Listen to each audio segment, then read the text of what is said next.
We have Martin Ogonowski and Stefan Bertilsson, both of whom from Uppsala.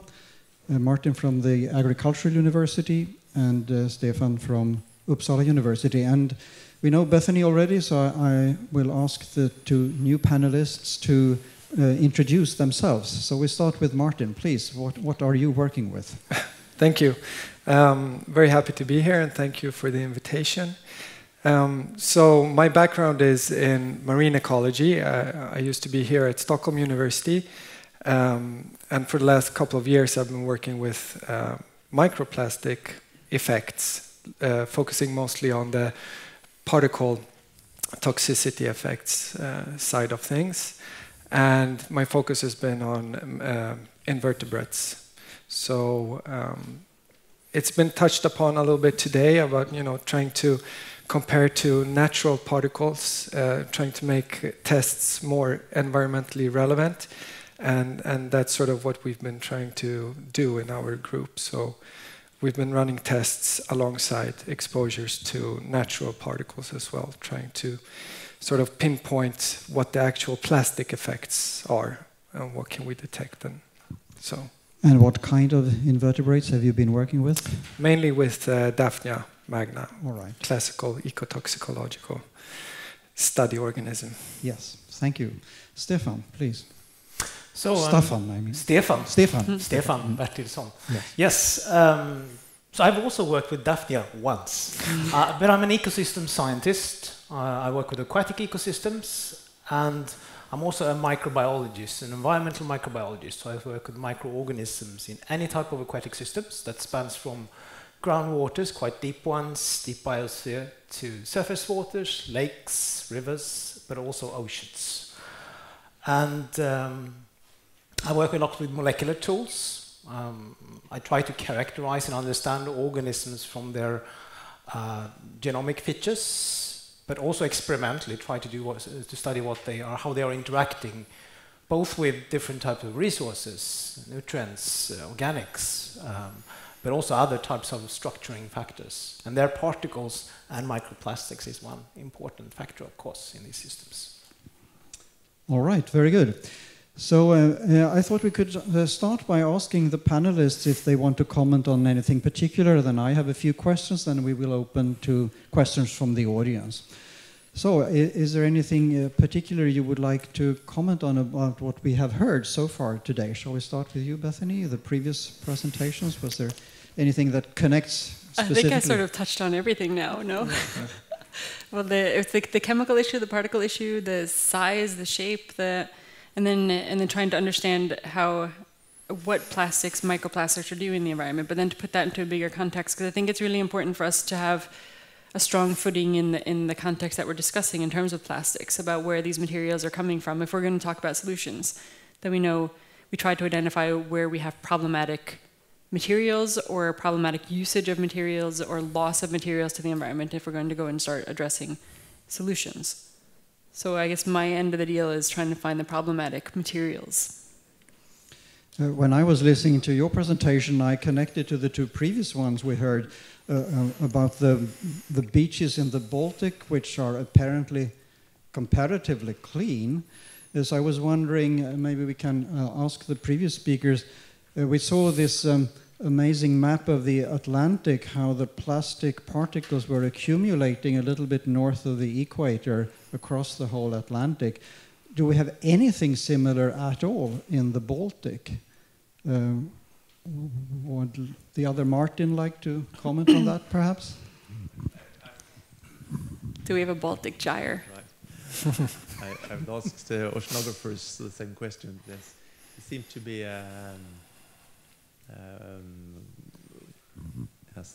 a more complex system to study from an oceanography point of view, but I cannot really address that question. But I'll bounce that back with slightly different ones then, since I got the microphone. But I guess in the Baltic we have a constant flow out from the Baltic into the North Atlantic, right? To some extent with surface waters, yes, and of course we have the intermittent influx. But when particles or macroplastics are large, they are influenced quite a lot with wind drift. That is a very crucial factor when things like a plastic bag. But to what extent, when particles are more influenced as a colloid, free-floating, non-settling, and so on, so it's a size effect on how matter are distributed, I think. One other thing related to the risk issue, I just want to take the advantage of asking what you think about. You have, of course, the exposure effects, but also the causality of where things are exposed, where organisms, species are exposed in relation to these accumulation areas, sea surface, microlayer, beaches, certain places, or so on. So that would be a matter of identifying hotspots, as we call them, like where you would have high concentrations of microplastics, as you said, in some sediment areas or these accumulation zones, and then comparing that to sensitive species in that area and what their exposures might be like. So that would definitely be important to consider. Absolutely. And then in terms of chemicals, when an organism is exposed and how it's exposed is also important. There can be these windows of, I don't want to call them opportunity, but potential damage is greater when an organism is developing. So when the organ systems and nervous systems and hormone systems are developing during larval stages, you might have a higher degree of sensitivity than you would in an adult organism that's exposed, drawing on knowledge from chemical toxicity and risks there. So there's a lot of complexity. So this image here that I presented is a well, not this one, but the one I presented earlier. It's an oversimplification of trying to simulate data into an easy black and white yes and no answer. But you would have to definitely look in hotspots, in sensitive organisms. All right, Martin, is there anything particular you would like to bring up of what we've heard so far? Yeah, I would just like to sort of stress that many of these studies that have been published up until now, like you mentioned that some of them weren't really particularly relevant because they lack some kind of particle control or the settings aren't very natural. So, and also the fact that many of these studies employ very high exposure concentrations means that sometimes you would expect some artifacts in these experiments, and that's why it's also very important to have another particle to benchmark against to see, like, because we know that caloric restriction is one of the sort of main factors leading to the effects that we observe.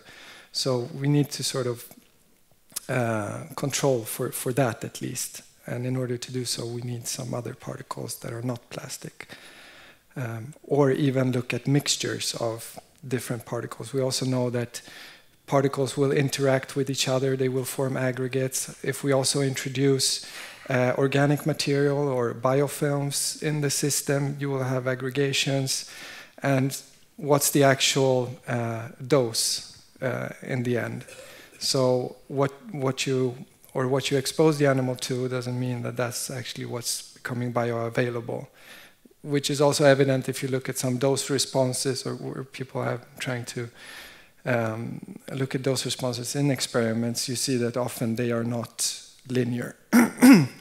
And that's probably because of aggregates forming and so on. So these are, I mean, it's quite complex, and you already stressed that. So it's not as easy as you might think to carry out these experiments in a good way and interpret the results. And as you pointed out, Bethanie, there are so many different polymers and they have different surfaces. And I know, Stefan, you have been thinking about surface adhesion of microorganisms as well. Would you like to elaborate a little bit on that? Yes, so it sort of connects to what Martin just brought up. And it's really about the relevance of our experimental systems. You know, the particles that we use in our experiments, that we study effects of, to what extent are they actually representative of what happens in nature? We know that when you have particles within 1 to 2 days that basically covered in a microbial biofilm, those organisms will change the structure of those particles. They will form a layer. They might consume things that leak out from the particles, like plasticizers and other things. It's been shown. And that might create a totally different systems and a totally different effect on biological organisms. Another thing that connects to, and this is kind of my kind of perspective perhaps, but we've been seeing also that the organisms that are sitting on these particles, they're totally different from what you see free living in the oceanic water. It's also different from what sits on the biogenic particles. And that brings the perspective also of pathogens, I would say. We know that plastics can carry pathogens, can act as a refuge for pathogens that could mean exposure for organisms. That's also, of course, is one health perspective of these particles.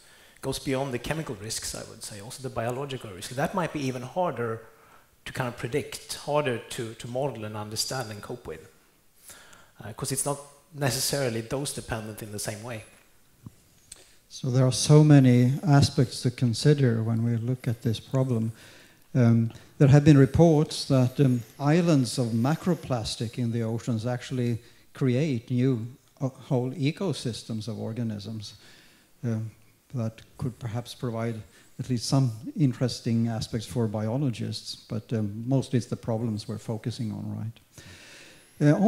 One other thing I was wondering about, Bethanie, and we've touched upon this in a couple of the questions, is how are the particles taken up when they can cross barriers? Is that known? Is it some kind of endocytosis into cells, or how do they sneak across the barriers? And as a vertebrate biologist, I'm particularly concerned about the blood-brain barrier, of course. What is known about that? That would be size dependent, surface charge dependent characterization of the surface. So there is some evidence from some mammalian studies that they will cross through endocitosis, yeah. And then there's also the idea that they can cross between cells. So if you have changes in tight junction and Claudine expression, you can have more of a leaky gut situation where particles can be taken up that way. And that's one way that some pathogens can cross epithelium, but it's not very well studied. There's not very many studies addressing the mechanisms for how the particles cross epithelial barriers. Do we know whether the particles can go into the brains of vertebrates? There is a study on fish from Lund by Mattsson et al., where they find evidence of styrene in the brains in fish that were fed polystyrene particles through a food chain exposure, but they don't know if that is particles or just styrene residues. So they don't know what is in the brain, but just that there's some evidence of some sort of styrene residues in the brain, but I don't know if it's particles. I think this was described in an article in the Swedish popular science magazine Forskning och Framsteg in the most recent issue. Yeah, so that's definitely something to pursue. All right. Shall we open up for questions from the audience? Who would like to start? I think Carl Gustav was first. Thank you. I think this is very interesting. And I had a couple of questions. The first one is there an analogy where we can look at other types of fibers which we know are damaging to human health and other organisms? Take asbestos, for example, which there's a lot of focus on in a number of years, and we essentially managed to get rid of asbestos in lots of functions where we have a problem with it. Can we learn something from that? The second one I wanted to know is, what's the synergistic effect? So, you've talked about there's hundreds of different types of potentially toxic or dangerous chemicals there. Is there anything that we can learn in terms of two or more of them acting together, and what kind of cocktail effects do you get from that? So to answer your first question, I'm going to refer to Stephanie Wright, who I think will be talking more about those things tomorrow. So she's more of an expert on fibers and human health, so exposure through lungs and airways. So I will refer you to tomorrow's discussion there. I think she has some good answers for you, better than I could give you. And then in terms of your second question, yes, there are methods of looking at cocktail effects and synergies, and as you understand after what I told you today, that's quite complex, but looking at sort of cumulative effects and a mixture cocktail effects. But there's no established methodology for working with that within risk assessment. So in the laws, the legal framework that we're working with this in Sweden in relation to the science and toxicity testing, we don't have standardized methodologies. But in terms of and how that might occur, are we looking at like addition toxicity? Does 1 + 1 = 2 or 100 or 0 maybe? So these are complex issues, but we're starting to try to figure out how to work with that. and looking at more addition of stressors, multiple stressors. And in the environment, so now we're talking about plastics, and when I talked about polymers and chemicals and microbes and all the complexity inherent to these particles, but the organisms in the ocean are also stressed by changes in the food chain with changes in nutritional value of the algae blooms that are growing, eutrophication, ocean acidification, temperature, oxygen levels. So there's a lot of changes going on. So you have to put all the complexity in the plastic particles and add that to all of the other stressors. So this is definitely complex questions that we're working with. Given the complexity of the problem you've described, would it be correct to say that unless that while for macroplastics we have a number of good examples of harmful environmental effects, there are really no good examples of harmful environmental effects of microplastics at environmentally realistic concentrations? Safe for accumulation zones and hotspots, I would probably say you're correct. Okay. Would you like to add to that? I think it's correct. I also think it's important to sort of not confound the two things, because it often happens that we always have the images of these charismatic animals in the back of our head, and then we try to draw parallels to the small animals. But we have to remember that the small animals, they sort of evolved in a very turbid environment, most of them. So they are adapted to coping with exposures, constant exposures to these small particles, whatever microparticles they are. So if we should just expect something, we shouldn't expect high sort of adverse effects of particulates if they are inert. That's why we need to find out what's special about plastics, what kind of characteristics of microplastics can be linked to some effects that we observe. So I would just add there that, I mean, we're dealing with the same type of problems as for larger animals, also the causality. Just seeing a correlation doesn't necessarily mean that there's a causal link between the two. On the other hand, less complicated organisms that are more directly exposed to the environment could theoretically be more vulnerable if completely new compounds come around, as with the plastics. Perhaps, but then we really need to identify what's special about plastics. Yes. Like many zooplankton crustaceans, they shed their exoskeletons, and that's also a way of eliminating other debris and particles, because they also shed the lining sort of their gut. So that's been shown that in animals that often shed their exoskeletons, they also effectively remove microplastics and other debris. When we heard about all these compounds that can be found in plastics with all the additives, well over 3,000 compounds, and only a little bit more than 100 were shown to be toxic. I think we touched upon the repertoire of species that has been tested, because I would assume that if we test on more species, we will find more potentially toxic compounds among these. So, and a lot of the chemicals that are in that list are not toxic. So I would like to have that said too. So there's a lot of chemicals out there that don't have biological activity, that don't cause toxic effects in organisms. So that being said, that there are still a lot of knowledge gaps, and there's a limited number of compounds that we do have good toxicological data on. And most of the times the toxicological data is on lethality. So in mortality, how much do I have to expose an organism to kill it? Which is a very blunt tool, because we can have physiological important impacts at lower doses that can still affect an organism's ability to survive. And one thing we've been particularly concerned with is, of course, reproduction, because if that fails, it will influence the whole ecosystem. Exactly. Yeah. We have a question here. Yes, I think that regardless of if we haven't proven yet any negative effects at environmental levels. It's hard to prove, as you say. There are so many also environmental factors affecting toxicity out in the wild. We know that the plastic, I love the way you introduce your lecture with this picture from life, where when plastics was introduced in the 50s, we thought it was the solution to everything, but nobody thought that it would be becoming such a worldwide littering huge problem. And they knew.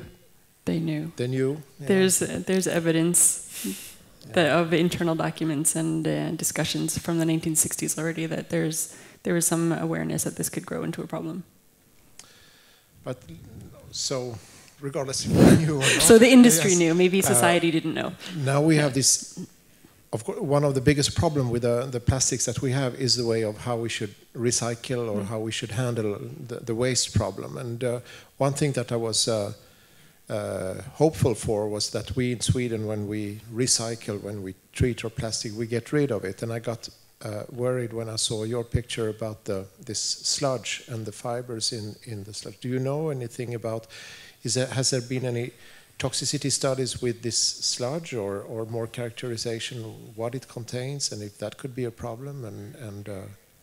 So sludge is usually characterized in terms of its nutritional content, in terms of nitrogen and phosphorus, but also metals. So cadmium has been of concern in Sweden in the past. Microplastics, not so much. It hasn't really been on the agenda there. There's some work coming out now. I think have you been involved in some of that with Amy Lusher? No. And there's a few groups looking at sludge. No. There's a few groups looking at microplastic in sludge and trying to find what constant. Maybe Martin has been involved. No. Microplastics in sludge. No. So there are some ongoing studies trying to identify constant. Oh, there's a waving hand. Do you work with sludge?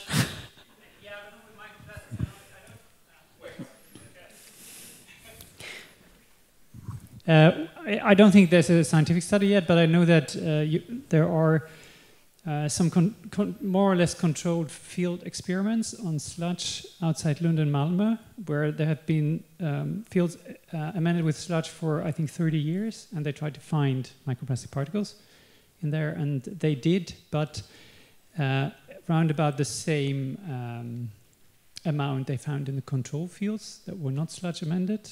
Maybe it raises a question about atmospheric deposition. I don't know, because it's close to the cities. But I think the problem with sludge might be, again, you talked about this with the control. What is your control, actually, to draw some conclusions? What might the possible effect be? And with sludge, the problem is it's a very, very good fertilizer, and it adds humic substances to the soil. So if you're thinking about, can it impact the growth, for example, of plants we eat, then you always have this very positive effect, sort of shading, basically, negative effects you will have.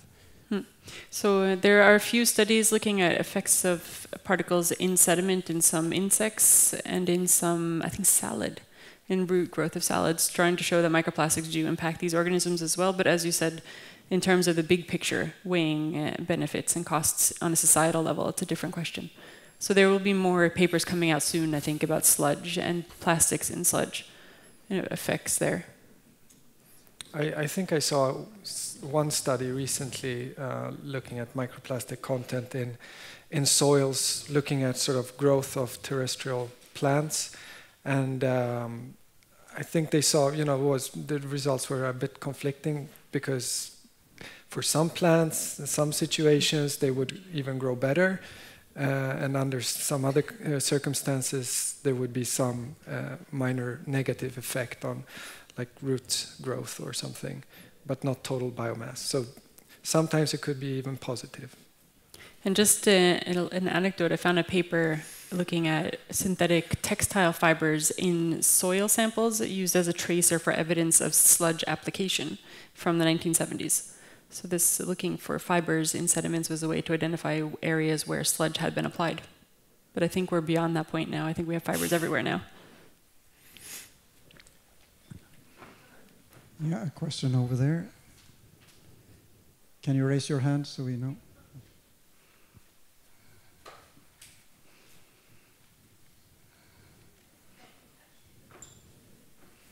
Marie Lööf from Stockholm University Baltic Sea Center. I spoke to researchers at Uppsala University, SLU, I think it was. And they've been studying sludge and microplastics, and they said that they didn't find that much microplastics retained in the soil, but it was being transported down to into the water phase. It was coming to going out to the vattendrag, to the streams or surface water, or to the groundwater. So I think that's going to be research coming out. And also I think it's going to be, sorry I didn't find the English word, regeringsuppdrag, that will be a governmental assignment being presented this autumn. That is, I think there is a quite strong stance from the Swedish government that we're not going to put the sludge on the farmland or the agricultural land. So we're going to try to look at what other solutions will there be to do with the sludge. But not mainly because of the microplastics, but the hazardous substances. Just as a comment.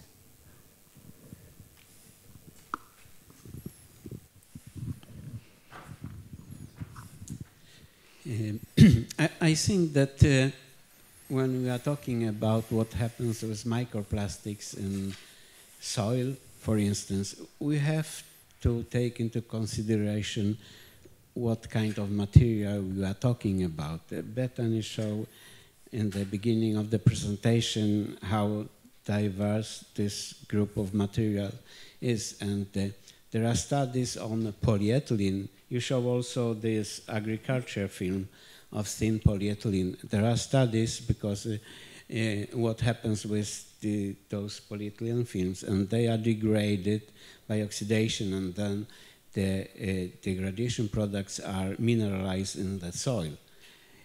But if we are talking about microparticles from rubber, for instance, they are very durable, and it is hard to imagine that they will be degraded in nearest future. So it is this very huge difference between different materials and different polymers, and it must be recognized in the studies. And also, of course, the degradation products from different materials will be different, and in some cases, like polyethylene, we will not see any probably toxic effects, while some other polymers maybe can create some toxic degradation products.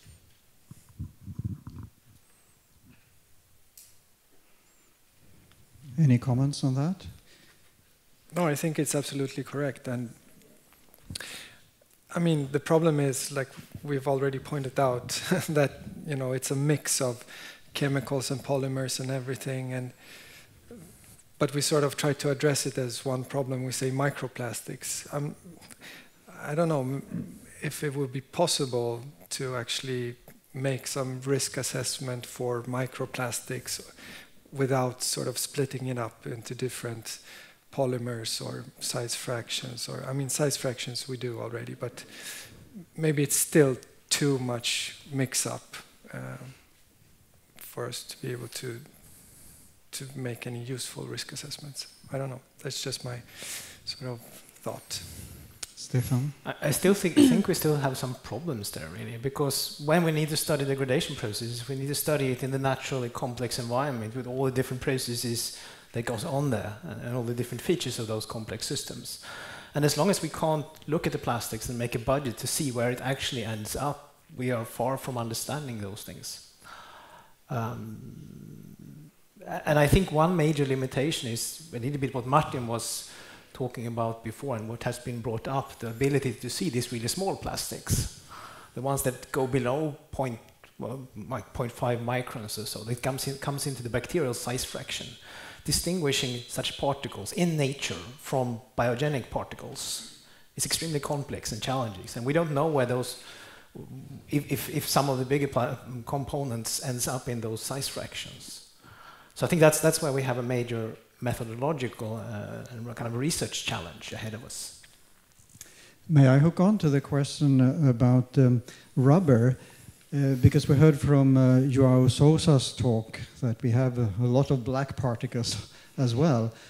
But rubber is a more natural compound, so I wonder, has evolution come up with any degradation processes for rubber in any types of organisms? Does anyone know? I can't speak to degradation of rubber, but just to touch on the potential toxicity of rubber as we use it, for example, in car tires. It's not natural per se. It's quite synthetic, artificial, and can also contain quite a long list of nasty contaminants, PAHs, metals, and so on and so forth. So these materials are toxic to aquatic organisms. So the rubber that we use is an artificial compound, just like the plastics. Yeah. I would say that if it's an organic molecule, it can be degraded somewhere under some conditions by some organisms or some enzymes. Maybe not necessarily so fast enough to actually make a difference, but it can be degraded. So I think the potential is out there. I mean, if we just look at the variety of enzymatic potential that's available in nature, it's bound to be there. So there's got to be a way to do it. I think so. Yeah. We have a question in the back and then another one up front. Either one.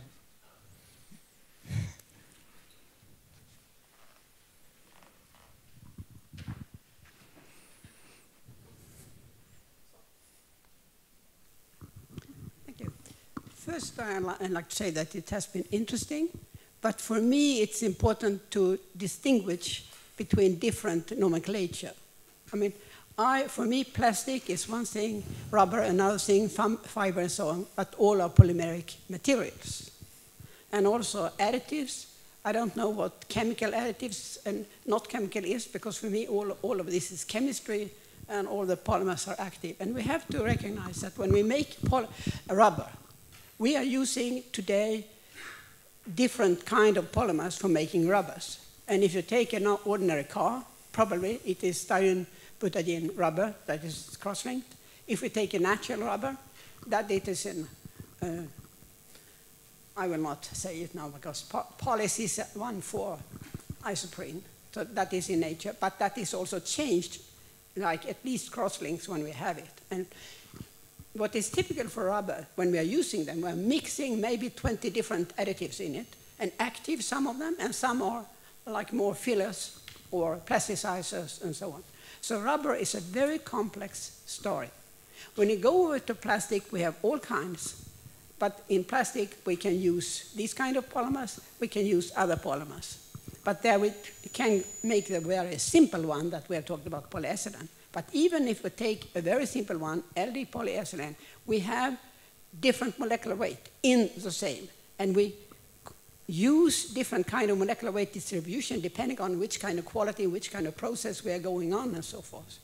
So it's very difficult to take a kind of extra simplification. But we know that polyethylene can be used more or less as it is. If we take LD polyethylene, even without UV stabilizer or anything, totally pure. And if you make it in small pieces, like you call nanoplastics, and you take it in water with fungi, it will grow on the surface. First, it will be floating on the surface, it will grow, and it will sink down. And the microorganisms are using this molecular weight, this part that are small. I mean, you have small that are, they are in the literature saying like under 500 or different in molecular weight, but this part can be used. And some times you take the conclusion that you have lower you have lower weight. But if the weight go down from a plastic piece or a plastic, doesn't mean that it has to degrade further. But it depends on in which circumstances. But the mechanism for one group of plastics that have only carbon-carbon chain, they have to have something first before it's working. But then we are building polymers with ester bonds or other bonds that can be hydrolyzed. For those that are interested, I had a paper in Science in 1917 in November issue that was saying something very quickly about this with polymers. But I think for you it is very complicated because you have to go into details no later. But you can also think that very often it is just polyethylene you have because it is mainly used. But you will get different answer with others. So that was, but today you don't have much natural rubber in your car for us. That is for the big very big when you need to have this special property that they have when they are heavy, and you have to be elastic also when they are heavy. Thank you very much for the clarification. I think we had a question here first. And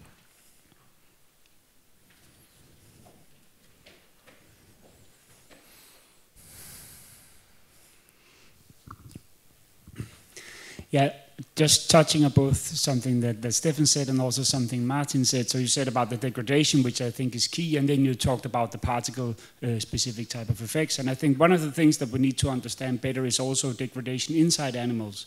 So Amanda Dawson made this really neat study where she studied Antarctic krill, and they have this gastric mill that grinded microplastic particles into nanoplastic particles that was then accumulated. And this type of mechanism is really interesting. So that would be a sort of physical mechanism.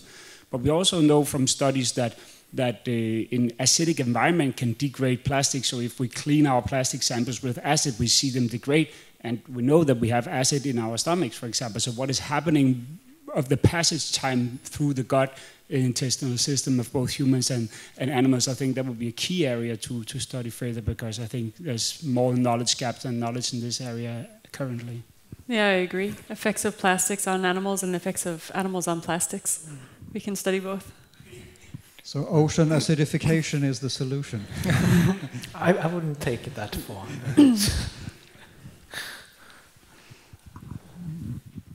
So one of the interesting societal questions here coming out is, how do you regulate such a very complex and very multifaceted thing? And right now we're embarking on, picking on a few small users of plastic straws, for example. And the question is that actually where the likely biggest problems lie? They might be understandable, and from an educational standpoint, to educate the consumers of changing behavior, they might work.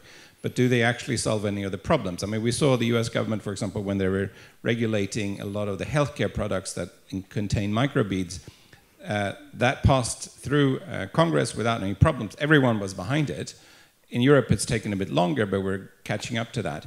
But that's maybe 1% of the problem in the ocean, so it's not really solving much of the problem, right? So my question is, how do we avoid the fallacy of chasing after one or two parts of the solution, and maybe we're missing the pieces that are actually the most difficult or the most pertinent to deal with? And if you wanted a climate change analogy, a lot of the focus right now is on airlines and flying. Well, that's maybe 2-3% of the problem. So if we solve that one, we have electric planes or whatever, have we actually solved climate change, or are there many other things that come in? So just a question there. Do you have any perspective on how does one get to the, as quickly as possible to the worst parts of it? And so where are the likely smoking guns, if we put it from that perspective? That was a big question. Yeah. So just if I can just begin with the microbead ban in Sweden, that was kind of low-hanging fruit. And I think part of the reason why it took longer here is because we spent a lot more time defining terms. What is a microbead? What is a polymer? What is a synthetic versus a natural polymer? And if something is natural but it's chemically stabilized, is it now synthetic? Like these sorts of, what do the words that we're using mean in a legal framework? And that took a little bit of time, but it was low-hanging fruit, and it's a product that we can easily live without, and that companies had very low costs in switching over to something else. I don't know what they're using now, sugar or salt, apricot seeds, something. That it was not necessary for the function of society. And in terms of banning single-use products, so we were in Liberia a few months ago for an oceans conference, and they just got straws. They didn't have straws last year, now they have straws. So again, we solved the problem here, we take away our straws, and the companies are selling them over there. So we haven't, again, solved anything, we just moved it, right? So in terms of the global environment, then we're just shifting our problems around. Things that we ban here, like lead paint, for example, you can buy on the market in India because it's banned here and companies sell it over there. They find a new market to sell it on. So I think one tool would be more like some global agreements with more teeth, something that's a bit more binding. And there are a lot of international resolutions working with plastics, but I think we need to act globally more. And go on, okay, so single-use plastics are low-hanging fruit, a small part of the problem, but we need bigger steps. Would you like to comment on that also? No, I think Bethanie is right. I mean, we need some kind of global approach to this, but of course, global agreements are difficult. So, but you know, I think it's a global problem, and there needs to be a global solution. So, I think we need to know more. We need to do more research to find really where we will get the most effect for the resources we dedicate to solve these problems. Size fractions, what kind of effects you can actually take care of or possibly minimize. That's what I feel. So plastics and tying in plastics to climate change. So, and these numbers, again, take them with a pinch of salt. Maybe 8% of global fossil fuel use goes into the plastic industry, and half of that is product production, half of that is energy use during the product production. So if we can reduce plastic usage, then we also can reduce maybe our climate problem by some small percent. And maybe we have to sort of think, if we're going to solve the big problems, we have to look at a lot of small solutions to try to get there. But taking plastics out of our waste systems in Sweden has been a problem because we incinerate a lot of our waste, and plastics have a very high energy value. And when they disappear from our waste, then they're having more trouble burning the plastic because they don't have the fuel to drive the incinerators. So it's complex issues. And I see a hand waving. Ignacy.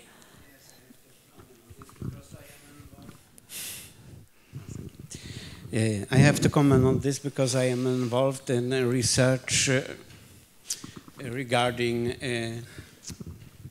waste treatment of plastics, and of course everybody knows that nowadays there is a very strong trend towards transition to circular economy, and it is not only for plastics but of course for any materials, but especially plastics.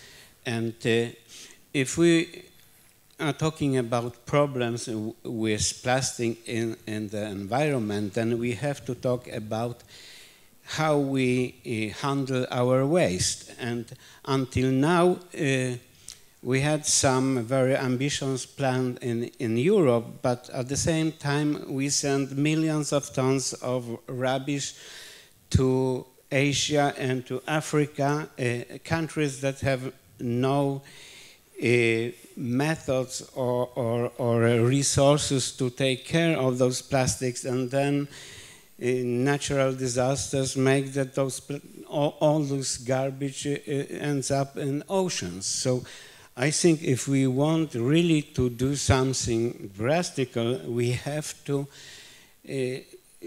create new legislation that not ban some small items that doesn't matter at all, except for maybe some psychological effect. We have to take care of our own waste, send it to waste treatment of any kind, which is the best for environment. And there are already plans that we will recycle 55% of all plastic packagings year 2030 and so on. There is a very detailed plan, and industry is also on this boat. There are European directives for cars, for electronics, for that everything shall be recycled. And this is, I think, the best way of preventing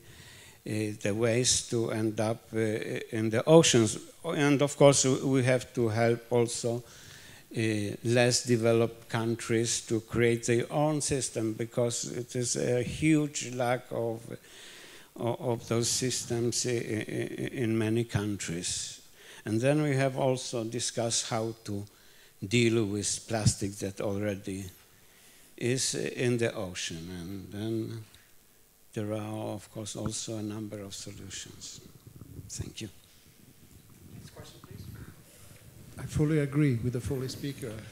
I think everybody thinks in similar line, and I think everybody now has been also more, the attention has been risen on thinking about this problem, that we are blaming countries in the third world for producing and releasing plastic into the environment, and at the same time we are shipping containers previously to China, who has stopped refusing them, and then it has become more obvious that other countries stop to accept the waste too. And when we think about it, that's I think number A, is that we as the more developed society should definitely not send our waste to countries where there is not an efficient recycling. So the recycling is really important, and with the legislation at the EU level, for example, and in the US and so on, should really change in these regards.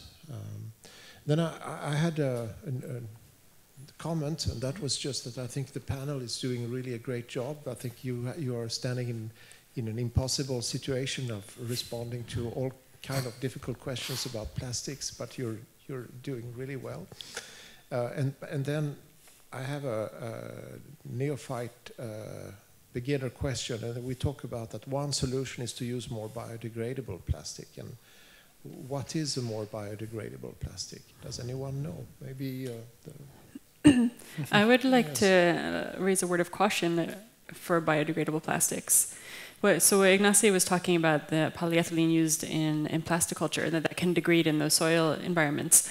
But if we're going to introduce biodegradable plastics onto the consumer market, then we have to know that once at their end of life, they're ending up in a situation where they can degrade. And that environment probably does not exist in the ocean. And a lot of times it doesn't exist in compost either. It requires certain temperatures, microbes, oxygen content, humidity, and so on for those plastics to degrade. So that's the first problem. If they end up in the wrong place, they won't degrade as they are intended to. And that would be problematic. So you can also have an increase in bad behavior by consumers thinking this is biodegradable, I can put it there, and not returning it to proper recycling systems or areas where they can degrade. Then there's the problem of these plastics being mixed into recycling cycles, because they decrease the quality of the plastics. So if you have biodegradable polyethylene mixed in with polyethylene, then your product there, your recycled plastic, will be of lower quality, and that's a problem. So I think these materials will not be our solution. And someone can correct me if I'm wrong, but that's my educated opinion. Stefan, would you like to comment? I think she just said it all, but I want to emphasize this thing that degradation is context specific, and it's about kinetics and time dimensions, how fast things are degraded before they have a negative effect.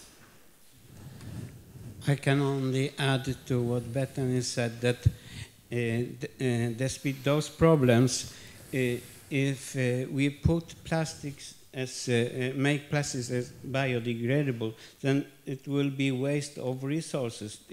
Plastics are a valuable resource that we have to take care of, and recycling is the way to do it, because when the plastic is biodegraded, it is nothing else as slow incineration without energy recovery. So there are, of course, some examples where biodegradable plastics will be very beneficial for the environment, like this agriculture film. And we can show that it is really the best solution for the environment. But in the general case, biodegradability is a waste of resources. Thank you. A comment by... while the mic is being sent around, I would just like to stress that as we move towards more recycling and material recycling, not just energy recycling, we really need to have a good handle on the chemicals that are in our products, and also on compound plastic products. So there's a lot of products on the market today which contain several different polymers. Like in some kinds of food packaging, you can have up to 20 layers of different materials in the same product, and these are not recyclable in terms of material cycling in the same way as something that is a pure polyethylene product. So that's one issue. So that might require legislation or best practices in how we're producing materials and mixing them together. But in terms of chemical usage in products, we need more transparency so we know what we're handling. Because people in this entire chain from production of the raw plastics to the materials to the consumer good stage to recycling, there's so many actors there, and we completely lose all information about what's in those materials along the way. And the recycling company at the end has no idea what they have in their hands. They don't know what chemicals are in there, and they don't know where those products will end up. So that introduces a complexity and a potential safety issue for human health in terms of what products we're producing and what they contain. Joao? I would agree. Biodegradable is nice because essentially everything is biodegradable. It's a question of time. Now, do we have time for it to degrade? So essentially, plastic is a financial issue. It's a problem. It's a question of value. I understand that there's a lot of plastic, value in plastics, but can we actually find that value? It's very difficult because mostly the plastic outside has zero value. So if I'm private sector and I need to use plastic to produce something, between virgin material and recycled material, I go for virgin because the price is already so low. I don't have to clean it or process it. And this is an issue. So basically you have to come up with the right price of plastic. And the right price of plastic will only come up if you have two things. First, basically eliminating subsidies for extraction and transformation. This is the first point. The second one is you need to bring all the externalities associated to the plastic to the final value of plastic. And then you have the real value of plastic. And if the plastic has a value, you won't finding lying in the streets. It just doesn't exist because then everybody will want to pick it up and use it for something. And this then relates actually with one of the things I present is then you can not only boost recycled markets and bring value if you cap production in terms of the usage of virgin material per product. And this cannot be done unless it's done globally. So it's very difficult to get this correct value of plastic into the market. Thank you. I agree. I would like to get back to the toxicity issue for a moment, because when one speaks to people, and I think this also reflects my own prejudices, we think about toxic effects in complicated multicellular organisms like ourselves, other vertebrates and some invertebrates. And then we speak about the microorganisms and bacteria for help to degrade the polymers. But after having attended the Crafoord Award ceremonies at Lund University a couple of weeks ago, I'm filled with impressions about a very important bacterium in the oceans. And both Stefan and I were there and heard Penny Chisholm, who received the prize, talk about the Prochlorococcus bacterium, which is so crucial for oxygen production, and its biomass is of the same order as the whole Amazon system in South America. So what would happen if a plastic polymer or something else was toxic to a crucial microorganism like that? Is there a risk for that, or do we have so fast evolution in these organisms that they can escape from that? Stefan. Well, we know that Prochlorococcus evolves really fast, right? But actually, you can't cultivate it in a plastic tube, so maybe that says something. I've tried. No, I think it's definitely a risk, but I mean, again, it's going to be a concentration issue, and compared to a lot of other components that are out in the oceans. But we know, for example, that a lot of these plastics they leak out, for example, plasticizers, at least for a while, right? And the effect of such compounds on the organisms, and microorganisms in this case, could be either very beneficial. They can use these things that are released as a substance, as a substrate, as a nutrient, for energy, for growth, under some circumstances. While in other circumstances, for example, with phthalates, if these things leach out in highly irradiated environments, that will produce a lot of toxic reactive oxygen species, for example, that will basically be very harmful for many organisms and cause them to grow less.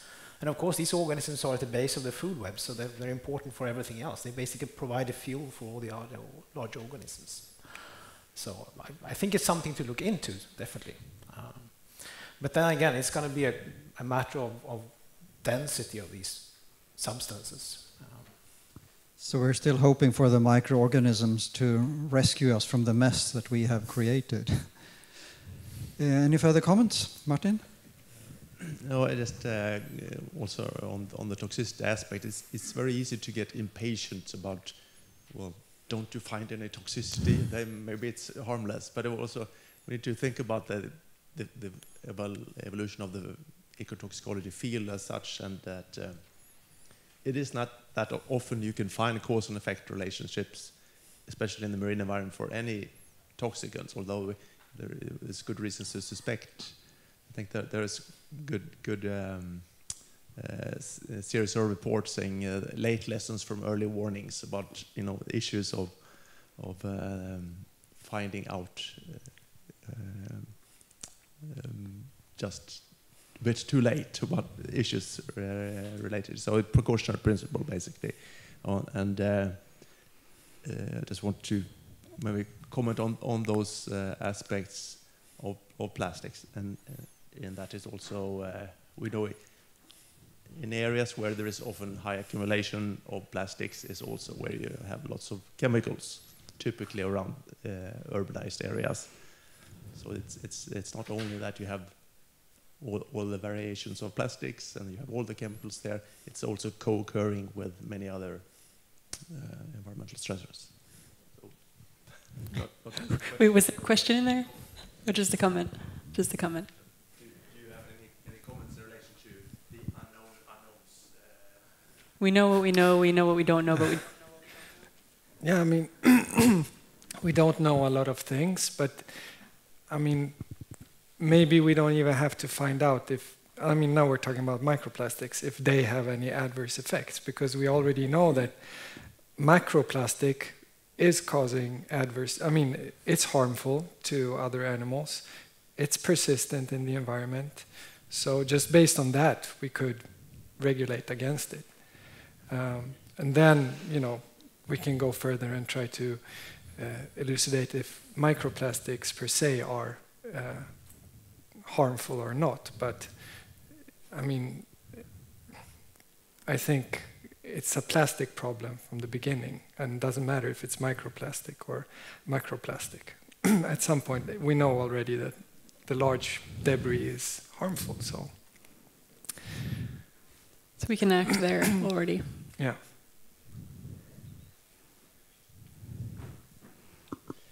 Hey, my name is Young. I'm the young generation. I engaging for reducing plastic. I wondering, and I have talking last year. I talking some university who we research nanoparticle plastic nanoparticle, and I also wondering today. He is more professor or from university, and who we research plastic nanoparticle. Because we don't know that, or maybe you know, and what is damaging our body or our cells? This is we young generation worry about. We see that. Thank you for you say we should recycling. Yes, thank you. But nowadays, statistics, we in global it's just 9% recycling. What about around 91? And thank you for all of you. I have learned a lot from you. Thank you. So there's still a lot of room for improvement. Who's going to lead us and guide us? Yes. Just a short comment on that. I just come back from the CTAC conference in Helsinki, which is a conference on dealing with a lot of ecotoxicology issues, gathering most of the, this was a European conference, so most of European ecotoxicologists were there. And there were 2 sessions at least on microplastics, and one of them was dealing specifically a lot with nanoparticles. And so there is definitely an emerging research field that is dealing with the nanoparticles. Maybe we don't do it so much here in Sweden yet, but it is coming. I mean, I'm sorry. No, it's really an analytical challenge, right, of finding and defining those particles, particularly in natural systems. I mean, we have someone here who's working in this direction, right, trying to look at the smallest plastic particles, like Martin here. But it really is a challenge, and I think that's a global challenge. A lot of labs and researchers around the world are struggling with that. But I do think that that's really where some of the key questions lie. That's where we need to go next, to look at the plastics that get to the size that resembles like these entities, like other biological entities out in the environment, bacteria, other microorganisms that are in the same size range. Then there's so many other organisms that have evolved to efficiently grasp, use, and assimilate those kind of resources. So of course it's going to have a huge effect on everything that's eating those organisms. They're not going to be able to discriminate between the plastic particles and the bacteria, at least not all of them. Some of them are. But I think that's really an important question, topic. Yes, yeah, I was just going to say the same thing. I was also at CTAC. So I attended these microplastic sessions. So there's a bit of laboratory research going on in terms of effects and toxicity of these nanoplastics. But as we've heard a few times, then identifying them in environmental matrices is extremely difficult. So there's more work to be done there. We can probably say that the smaller size particles have a higher inherent risk or potential to cause toxic effects, but we can't do any sort of risk assessment because we have no idea how many there are, where they are. Can I just comment on that? Because I know this is close to Ignaz's heart, but when we talk about a nanoplastic and all the effect studies that we do with those types of particles, we tend to use, like Bethanie said, bought polymers that are, the pristine, say, polystyrene material. But okay, we can't find the nanoparticles yet in the environment, but we would expect that if they degrade from larger particles, they will do so after some kind of weathering and oxidation. So the chemical properties of these polymers, they will change a lot once they become nano size. So, and there are not many studies. I don't think I've seen any nano study with that kind of exposures. No, exposures, exactly. It's a big unknown. Yeah. So I think we also need to try to use more weathered particles in ecotoxicological experiments as well, because it might be, or it might not, that there are big differences in the types of effects that we can observe. Carl Gustav? So I thought I heard you say, Martin, that we already know there are probably going to be a number of effects from plastic, so we should regulate it. Is that how I understood you? Of course, we have lots of things out there which we know have negative effects of us. And we were having a drink here soon, for example. We know alcohol has an effect on us, and yet we don't regulate it. So the question here would be, isn't it dangerous to go in with that sort of idea that, it's probably going to be dangerous, we're going to regulate it? Because that can also then be used against you to a very large degree when you try to find it. And I'm just being a little bit of devil's advocate to put that to you. Yeah, good point. I don't mean that you necessarily have to regulate the production of these materials, but maybe you can somehow impose some laws that prevent the waste ending up in the environment or something. So that's what I mean by regulation. I mean, I was also a little bit concerned about this running towards an international regime to deal with plastics. I mean, our experience is, for example, if we look at invasive species in the marine environment, we took a very long time to get the convention in place. The ratification process was horribly slow, and it's finally been ratified. In the meantime, all the rats and the cockroaches of the sea have been spread everywhere, right? So if we give an international instrument, people say, oh, let's wait until the instrument is in place. Well, that's another 10 years of negotiation. Given how many questions we just raised today, it could take a much longer time than 10 years. And in that time, you sort of buy the industry the time to just continue producing this stuff, and we get even more dependent on it and probably see even more negative effects from it. So I'm always more inclined to show, hey, we can actually do something here and now, even if it is an unlevel playing field at some level, because it actually probably will benefit the domestic industry and probably a lot of the international ones that want to be on par. And I think a good example with that would be looking at the cosmetic industry, because they're particularly vulnerable to consumer whims. I mean, most of them produce various types of compounds we don't actually need, and actually they don't work either, but they are, for whatever reason, something that people desire.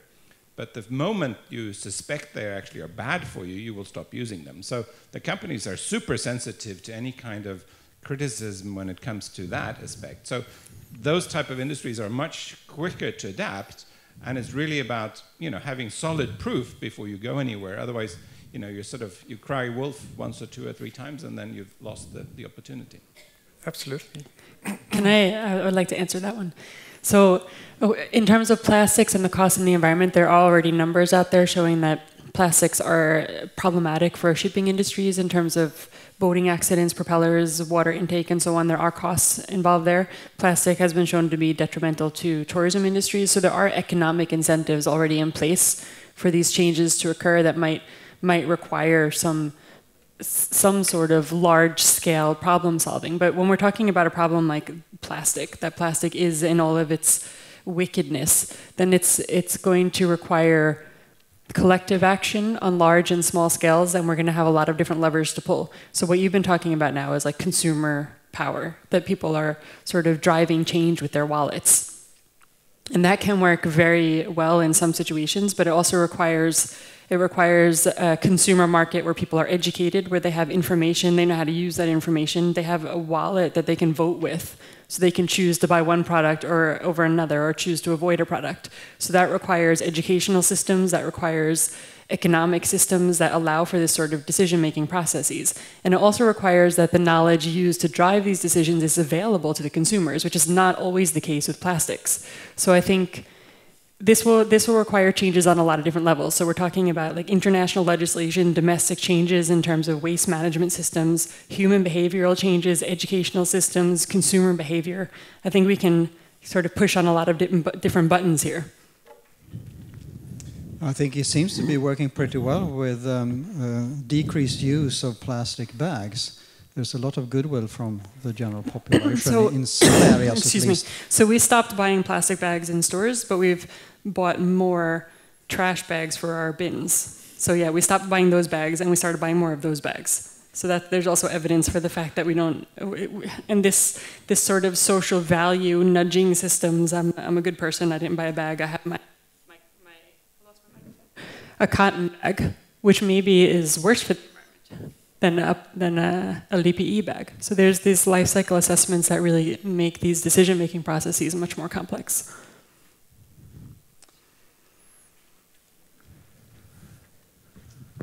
I would like to comment on this with, for instance, plastic bags.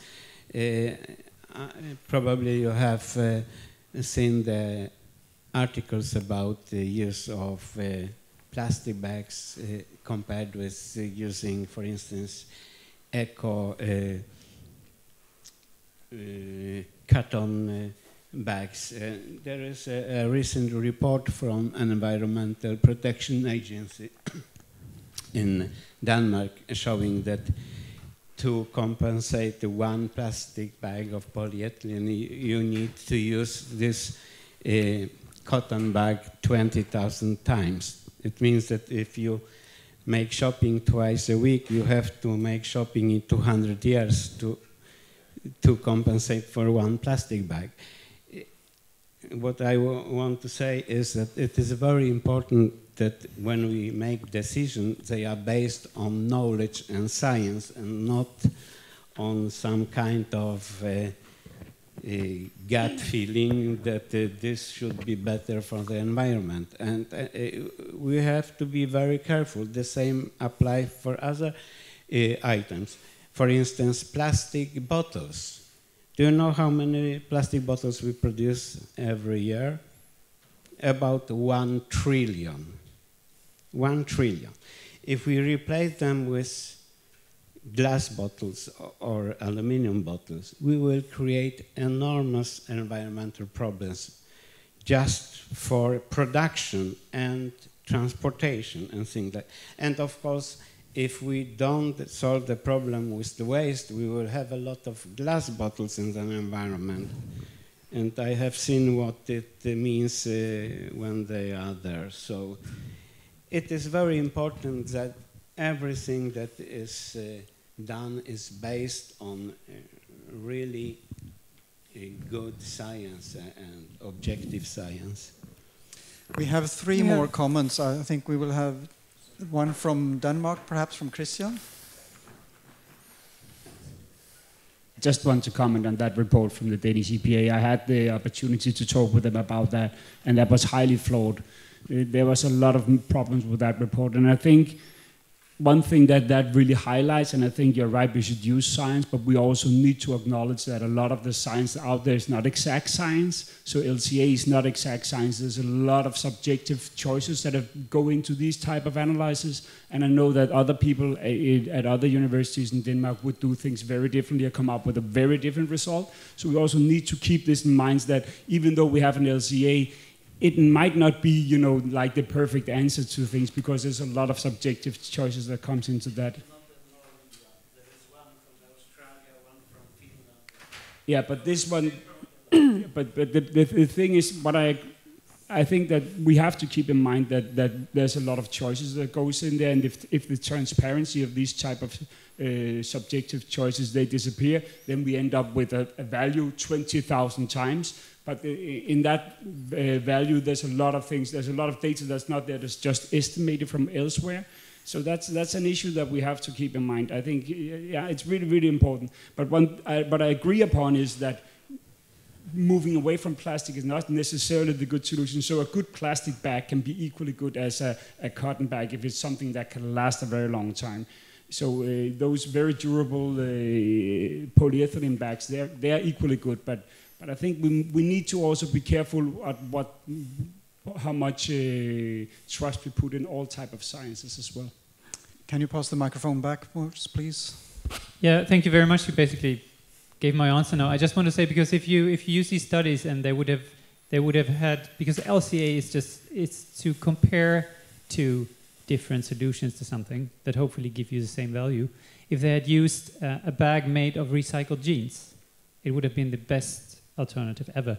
And that sort of leads me to a possible solution, because there's a Waste Framework Directive in the EU anyway, and many other countries, something similar in the United States. And the first step or prerogative is actually to avoid producing this waste. And if you avoid making any kind of bag, no matter how you do it, it will always win the life cycle assessment. Even a scientific life cycle assessment, it definitely will. The other thing I wanted to say is that something which could be applied globally is extended producer responsibility. So if I produce something, I have to be responsible for making sure that it doesn't cause any harm and that it is recycled. Or actually, I should even be responsible for that it is avoided if I don't need it. I posed this as a possible solution that I wanted to stress politicians and policymakers that will go for the extended producer responsibility, which we have for tires, which we have for packaging waste, for example, in existence in the European Union. And someone else said on a seminar that, well, actually, if it comes to microplastics, a part of the problem is actually the extended producer responsibility for tires. Because if you look at microplastics emission in urban areas, a lot is coming from artificial turfs, which are still, to a large extent, recycled tires. So I want to say that I think one way for a solution is to get serious with the producer responsibility, but be careful what you wish for, or think through what are actually good solutions for producer responsibility, because we have this bad example of the tires. And I think the final comment from the audience will be from Martin here. It was two very good comments here. I think also think a little bit along those lines, but also I mean, this of course relates to policy decisions. But maybe or forward thinking shouldn't be necessarily stuck in our own present system that or prerequisites. So I mean the reuse and large proportion of the problems relates to our convenience lifestyles, and also the globalized trade is dependent on the packaging as examples. So I mean, that's to solve some of these issues. I think it requires a high-level policy work.